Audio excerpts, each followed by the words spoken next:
Hello, അസ്സലാമു അലൈക്കും. നല്ലൊരു കുറച്ച് മധുരവും പുളിയൊക്കെ ഉള്ളൊരു നല്ല മാങ്ങ കിട്ടിയപ്പോൾ തോന്നി ലേശം അത് വിനാഗിരിയിലിട്ട് വെക്കാമെന്ന്. അപ്പോൾ വിനാഗിരിയും ഉപ്പും ഇച്ചിരി മുളകൊക്കെ ഇട്ടിട്ടത് ഇങ്ങനെ നമ്മളിങ്ങനെ കുപ്പിക്കകത്ത് ആക്കിയിട്ട് 2 ദിവസം വെച്ചിട്ടാണ്.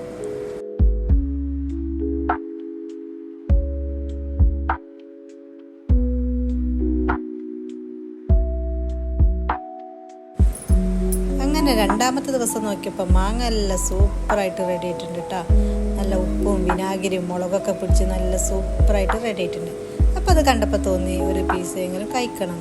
അങ്ങനെ ഒരു പീസ് എടുത്ത് കഴിച്ചപ്പോഴോ വീണ്ടും കഴിക്കാനാണ് തോന്നിയത്. അപ്പോൾ നിങ്ങൾക്ക് ഈ വീഡിയോ ഇഷ്ടപ്പെട്ട് കഴിഞ്ഞിട്ടുണ്ടെങ്കിൽ ലൈക്ക് ചെയ്യുക,